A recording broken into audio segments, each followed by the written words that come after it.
Bonsoir à vous, le lâcher-prise amoureux. Vous me connaissez, je suis Germain Roncary et j'accompagne toutes les personnes qui sont seules, qui en ont marre d'être seules et qui ont envie de rencontrer, en tout cas, l'amour, de reconstruire une histoire d'amour, des personnes qui ont 40, 50, 60, 70 ans, quel que soit l'âge. Moi-même, j'en ai 57 ans et j'ai vécu plusieurs histoires, donc je m'adapte à votre âge, à votre situation, parce que les choses sont différentes. Nous ne sommes pas là pour faire de la séduction, pour faire des jeux de jambes, je dirais. Nous sommes là pour vivre quelque chose et vivre une vraie relation qui va nous permettre de construire un bonheur à deux.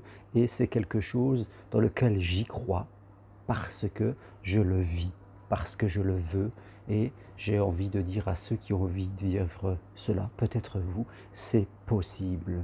Donc, si vous avez besoin, n'hésitez pas à prendre rendez-vous avec moi en m'écrivant à mon adresse mail roncary.g@gmail.com. Toutes les infos sur le petit texte ou sur mon site germainroncary.com. Alors, ce fameux lâcher-prise amoureux, qu'est-ce que ça veut dire? Alors, le lâcher-prise, qu'est-ce que c'est?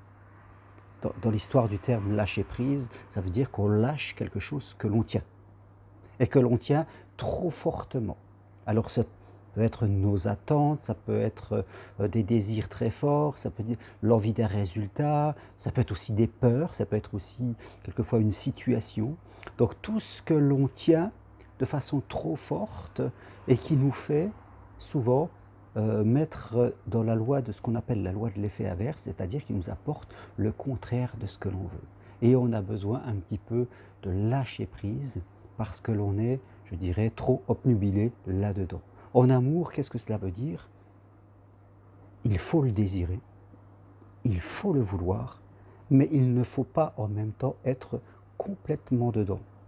Il faut faire ce qui dépend de vous, être bien avec vous, confiance en soi, vous valoriser, travailler votre look, puis après dépasser la peur de l'autre, aller à la rencontre de l'autre, savoir se présenter, savoir, je dirais, discuter avec les autres. Voilà, tout ce qui dépend de vous, il va falloir le mettre en place parce que si vous restez chez vous, il ne se passera rien. Après, je dirais, ce sont souvent au niveau de nos attentes, où là, il faut commencer à lâcher prise parce que l'amour est tout autour de nous. L'amour est là. Et c'est une histoire de connexion. C'est une histoire de présence, de non-attente, je dirais. D'un autre côté, on se prépare, on fait tout ce qu'il faut. Et d'un autre côté, on progresse dans sa non-attente du résultat. Je sais, c'est subtil, mais c'est très important. Les sportifs ou ceux qui travaillent dans les arts connaissent très très bien cette subtilité parce qu'ils savent se préparer et en même temps, ils savent que quand ils vont être dans l'exercice, que ce soit un sport ou jouer un instrument, il va falloir être dans ce lâcher-prise pour donner le meilleur de soi-même. Comme un chanteur qui s'entraîne beaucoup, qui connaît très bien ses textes et après qui arrive à lâcher prise quand il est sur scène pour pouvoir improviser et être dans la spontanéité. Vous voyez? Et ça, c'est très important et malheureusement, beaucoup de gens sont bloqués là-dedans. Et c'est ça ce qu'on travaille un petit peu en hypnose. On travaille le côté comment faire ce qui dépend de moi et comment après accepter ce qui ne dépend pas de moi, je veux dire, et comment être là tout simplement. Rappelez-vous que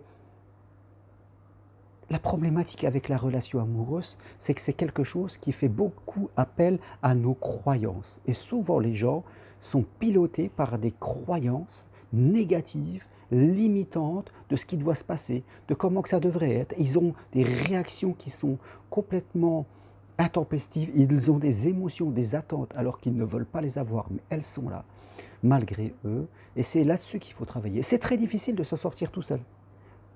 Malheureusement, c'est ce que beaucoup de gens ont fait. Ils essayent de tout faire tout seuls et c'est dommage. C'est dommage de ne pas, je dirais, travailler sur soi avec quelqu'un qui vous regarde de l'extérieur, qui va vous faire progresser parce qu'on risque à chaque fois, et sans s'en apercevoir, de répéter les mêmes comportements, de répéter les mêmes comportements. Parce qu'on est automatisé à faire ça, parce qu'à l'intérieur de nous, il y a des émotions, des attentes qu'on ne maîtrise pas et souvent dont on n'a même pas conscience. C'est ça le pire de tout. Donc oui, le lâcher-prise amoureux, c'est fondamental si nous sommes seuls et que nous voulons rencontrer quelqu'un. C'est un moment, faire ce qui dépend de soi. Et là aussi, il y a un travail à faire quelquefois sur les peurs de l'autre et les croyances qu'on a. Là aussi, lâcher un peu prise par rapport à ses peurs, en avoir conscience, tout cela. Puis après, je dirais, dans la réalisation, quand on rencontre quelqu'un, quand on va voir des gens, là aussi il y a ce lâcher-prise. On ne sort pas tout le temps exclusivement pour rencontrer, sinon on va passer complètement à côté de la plaque. Mais ce que je crois aussi comme message non commercial, parce que j'en ai pas besoin, c'est important quand même, je crois, à un moment de se prendre au moins un rendez-vous, au moins un, pour se faire un check-up, comme on dit, de savoir où c'est que j'en suis dans mon cerveau, parce que les gens n'ont pas conscience de ce qu'ils pensent, je dirais, de leurs croyances, et c'est ça qui les emmène dans le mur. En tout cas, voilà ce que je voulais partager avec vous ce soir. Travaillez votre lâcher-prise amoureux. Faites-vous aider pour progresser là-dedans, parce que c'est ce qui nous connecte. L'amour, c'est de la connexion, c'est de l'intuition. C'est pas du mental qui veut, qui veut. Il faut du mental, mais il faut aussi de l'intuition. Si on n'a que du mental, souvent, on ne fait que répéter les mêmes erreurs. Voilà ce que je voulais vous partager ce soir. Si vous avez envie d'aller plus loin, eh ben, prenez un rendez-vous avec moi. Je me ferai un plaisir de vous aider, ou pour autre chose, une formation ou une marche sur le Compostelle. Tout ça sur mon site germainroncari.com. Merci à vous, très bonne soirée et à bientôt. Au revoir.